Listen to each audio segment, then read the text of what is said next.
A Tuesday slate loaded with aces. Not sure you could ask for much more. This is Krusty Case here from the Gold Boys Network coming to you with the slate preview for May 28th. Before we hop into this, I want to let you guys know you can get all these odds at FanDuel Sportsbook. Without further ado, let's hop right into this slate. So the first one is Game 1 of the doubleheader between the Dodgers and the Mets. They haven't officially confirmed who's starting which game, but Game 2 is on TBS, so it's a nationally televised game. So I would imagine that this first one is going to be the matchup that was supposed to be the previous day, which was Tyler McGill and, if I'm not mistaken, Gavin Stone. So for me in this one, I'm going to go with the same angle I had. I'm going to roll with the Mets on the money line. You get a Dodgers team kind of scuffling right now, and I just think it's a good spot for the Mets to kind of jump on them, especially in Game 1. Game 2 is likely going to be Tyler Glass now, so I just think if the Dodgers are going to get one of these, it's going to be Game 2. In terms of Ks, same thing as yesterday. McGill, over his strikeouts pending lineup. Bottom of this Dodgers lineup, extremely K-friendly. So if we get a 4.5 line, I think it's in play 100%.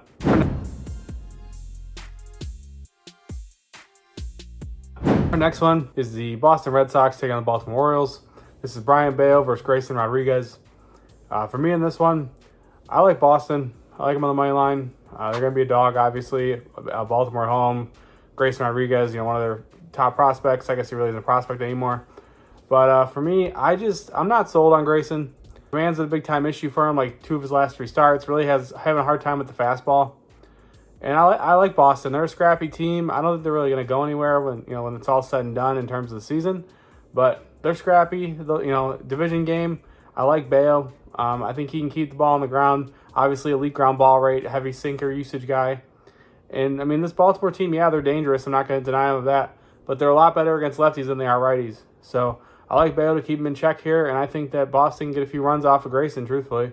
Grayson just hasn't impressed me. Like I said, the stuff's there, but the command is not. So until he shows me that he can command everything and throw the fastball for a strike consistently, I'm just not willing to buy into him, especially at a price like a minus 170. So give me the Red Sox on my line. I think it's a great price. I think it's a great spot for Bayo, and I think they get a win here.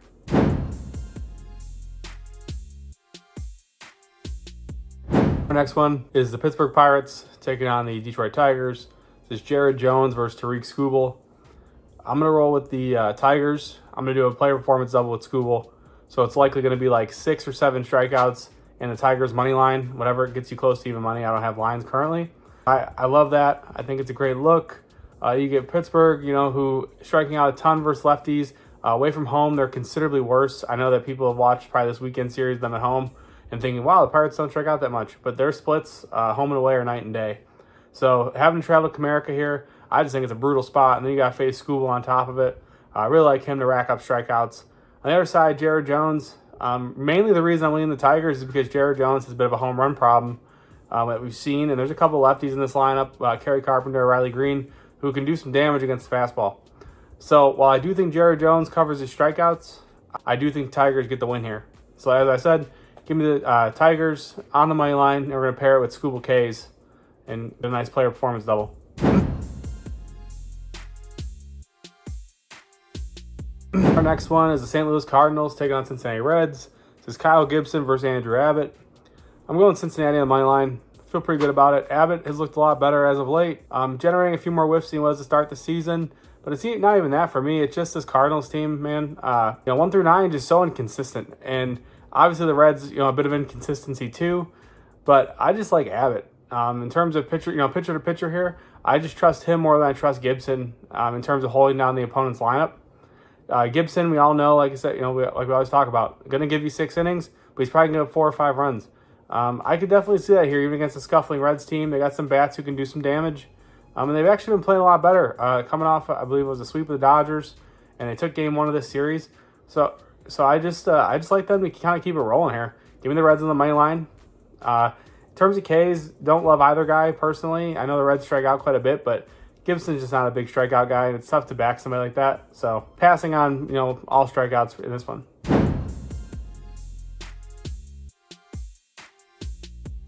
Our next one is the Oakland Athletics taking on the Tampa Bay Rays. This is Mitch Spence versus Zach Littell. I love Zach Littell, probably one of my favorite pitchers in the Rays organization. He's been struggling a bit as of late. Stuff just hasn't looked as good. He throws like a splitter slider combo, which I really like that combination, but he just hasn't been able to throw it as consistently as I think we're used to seeing. It is a good spot to bounce back. If you've been paying attention, Oakland was white hot, like, I don't know, close to a month ago. And now over the last 2 weeks, they have become one of the worst teams in baseball in terms of their swing metrics. Bottom, like 5 in zone contact, dead last in chase contact, striking out like 28%. I mean, they just have done a complete 180. And it's a great spot for Littell, in my opinion, to have a strong outing. I like him to get his strikeouts here. Wouldn't be surprised if he goes deep into this one. In terms of the side, for me, it's going to be raise or pass. We don't have a price on this money line currently, I believe, because Mitch Spence is an unconfirmed starter for Oakland. So we'll have to wait and see what the price comes out of. But Tampa Bay Rays on the money line. I think they handle this one pretty easily.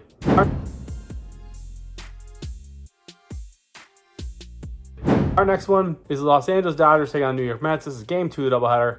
We're going Tyler Glasnow versus Jose Quintana.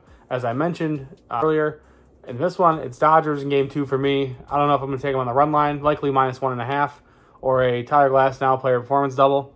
For this video, for the video purposes, for my pick and lean, I will go to the Dodgers -1.5, but I do love the Glasnow player performance double look as well. Game 2 doubleheader always leans to K's for me, and obviously Glasnow is one of the best. So I think he can get his strikeouts here. I think he's going to be able to rack them up. I'll be curious to see if the Mets kind of rest some of their guys, heading into game 2, or if they try to take game 1 knowing that game 2 is against Glasnow. Because we've seen it both ways with some of these teams, where if they're facing a real good pitcher in one of the games, they'll kind of like put their good lineup out against the worst pitcher, try to get the win, and then, not necessarily that they're giving up on the game, but, they try to make sure they're getting 1 out of 2 for sure.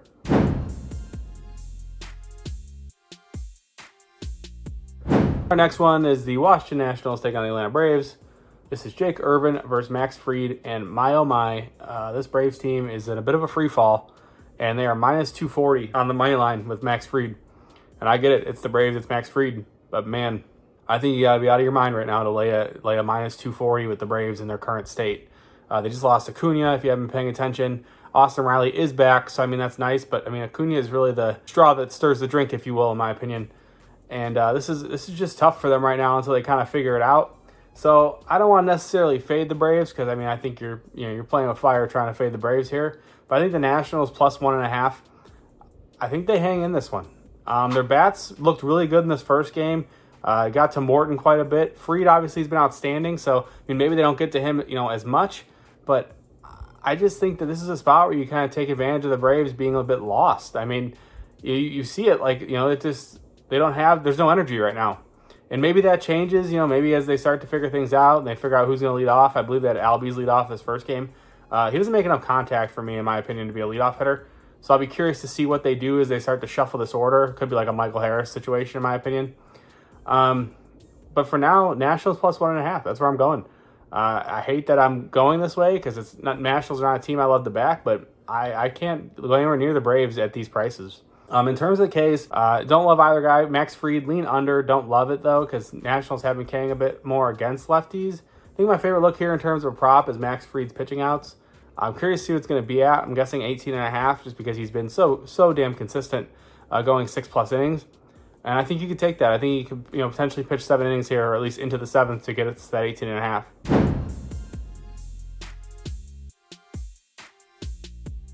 Our next one is Chicago Cubs taking on Milwaukee Brewers. This is Ben Brown, and on ESPN they're showing undecided, but I have reason to believe it's Freddie Peralta. So we're going to cap it as if it is Freddie Peralta here. I'm going to go with the first 5 under. I love Freddie Peralta, especially at home. This is a spot where you back him at home. Cubs team really scuffling at the plate. Swing metrics really starting to dip. They're striking out a ton.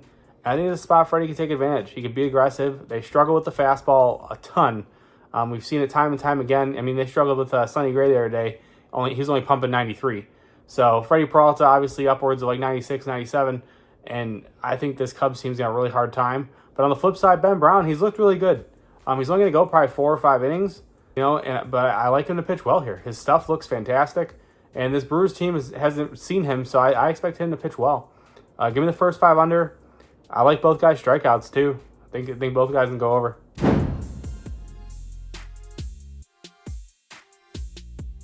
Our next one is the Kansas City Royals taking on the Minnesota Twins. This is Cole Reagans versus Simeon Woods Richardson. Kansas City is only -125 on the money line. I know they're on the road, but it's Cole Reagans.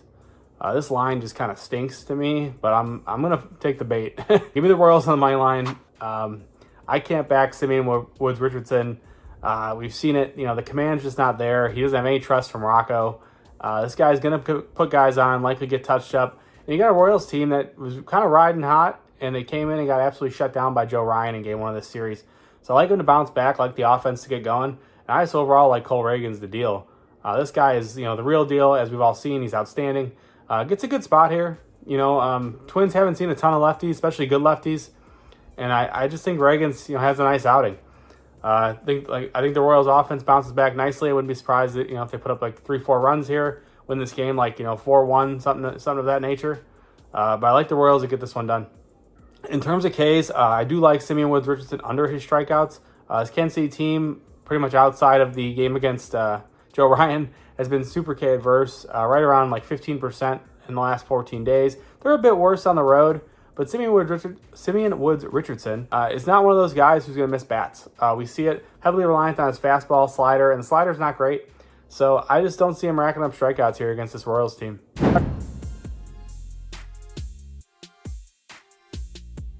Our next one is the Toronto Blue Jays taking on the Chicago White Sox. This is Kevin Gausman versus Mike Clevinger. I can't lay minus 215 or even the run line for Toronto here as much as I want to.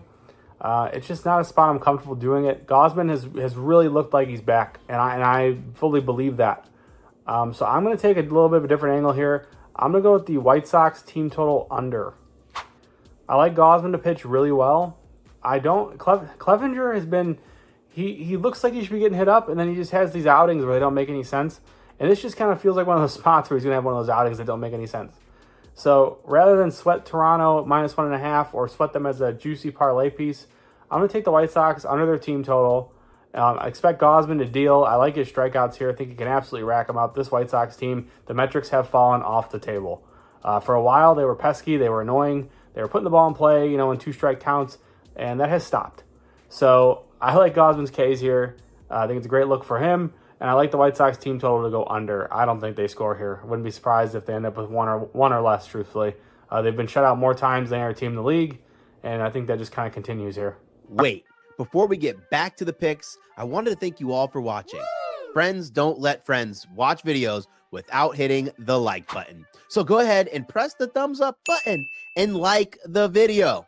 If you're new here and not subscribed, you should go ahead and do so because we're dropping new content each and every day on the Gold Boys Network.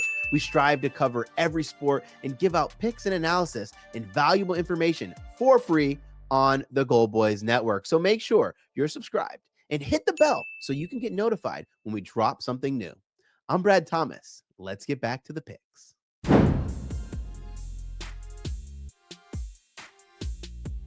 Our next one is the Arizona Diamondbacks taking on Texas Rangers. This is Brandon Pfaadt versus Dane Dunning. I like both these pitchers a lot. Dane Dunning a little bit more, truthfully. Don't like Pfaadt as much on the road, but again, Texas just hasn't been consistent yet. Right around league average in terms of hitting against right-handed pitching. So for me in this one, I do like the Nerfy, the no runs in the first inning. I think it's probably my favorite look here. This is one of those games where I'm not super comfortable backing either side because the offense is just so inconsistent. So it's as much as I want to say like, oh, go take the Rangers, oh, go take it. I just don't have the confidence to take a side and feel good about it. So I'm going to go with no runs in the first inning. I like both these pitchers, to get us the 3 quick outs that we need. And we've had quite a bit of success with Nerfies on this show. So I like that to continue here. In terms of Ks, it's very, very small lean to Dane Dunning under. Arizona's lineup, the top 5 guys are pretty K adverse. The bottom 4, depending on which lineup they put out, is either just as K adverse or the complete opposite, and they strike out a ton. So it's a spot where I lean under on the Ks, but I'm going to have to wait for a lineup before I get involved. Hey guys, I just want to give a quick reminder that new users can bet $5 at FanDuel on any of the bets in this video and win $150 in bonus bets if the bet wins. Now let's get back to the bets.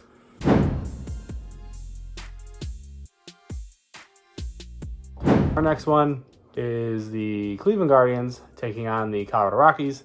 This is Tristan McKenzie versus Ryan Feltner. Total at 9.5 to Coors game. It seems a little low. I'm going to go with the over. I think Feltner can get touched up here a bit. He's a righty, obviously, and just at Coors normally, but I like the lefties in this Guardians lineup with J Ram and Josh Naylor to really just do some damage here, truthfully. They got guys who can get on base ahead of them, and I just like those two guys to, give us a bomb or two maybe. I'm not sure, but I think they're going to score some runs. On the flip side, I think McKenzie's going to struggle horribly at Coors. Fastball is down velo from last season and previous seasons. He's throwing right around 91, not great at all. Relies a lot on that curveball, and if you know anything about the curveball at Coors, it doesn't work. So his curveball, he already hangs with some pretty alarming regularity, and I just think that it's going to be magnified here at Coors. And the Rockies are sneakily hitting right now. So I like offense here. I like runs. I think we see another high-scoring game, and I think both these guys, leave this game pretty early.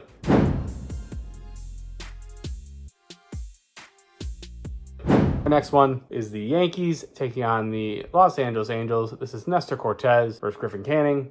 As much as I hate to back Nestor Cortez on the road, that's where I'm going to go. I don't like this Angels team. They don't have a guy, in my opinion. Rengifo is back, which is nice, but overall, this team just doesn't scare me. I'm not worried about them doing damage consistently on night basis. And this one, though, what I am worried about is Griffin Canning making it past like the third inning. This Yankees team is white hot. We've all seen it. Top 3 offensively with right-handed pitching. Canning is way worse than he was last season. All the metrics show it. Expected ERA is like around, I believe it's 5.5 now. Expected batting average against is around 300. He's getting absolutely lit up, and this Yankees team is not the team to play with right now. So I like the Yankees here. I love their team total over, and I think that's where I'm going to go for this, truthfully. Originally, I was going to roll with the Yankees minus 1.5, but as I'm talking about it, the more and more I talk about it, I love the Yankees team total. So give me the Yankees team total over. I think they score 5-6 runs here. I think Canning gets absolutely annihilated here, truthfully. Whether it be the walks or just the hard contact he's giving up, this Yankees team is scorching at the plate.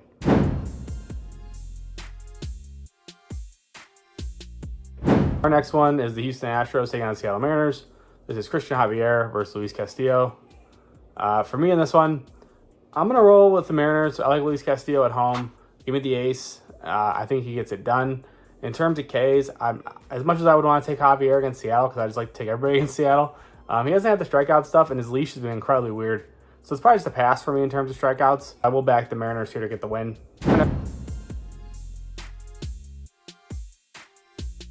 Our next one is the Miami Marlins taking on the San Diego Padres. This is Jesus Luzardo versus Matt Waldron. Matt Waldron has looked really good, and I like him here, truthfully. You get a Miami team that's super aggressive at the plate, and that knuckleball is going to play really well, in my opinion. So I like the Padres here on the money line to get it done. I know it's against Luzardo, but he's going to go on the road. He has to pitch at Petco. And this Padres team is loaded with guys who can crush lefties, and I wouldn't be surprised if they get to Luzardo here. Waldron, like I said, he's been really serviceable, truthfully. And I think the knuckleball is going to play super well against this aggressive team. I wouldn't be surprised if he covers his strikeouts. It's always a bit sweaty because he's just not a big strikeout guy. But against an aggressive team, man, he could easily rack them up. So give me the Padres here and give me Waldron Ks.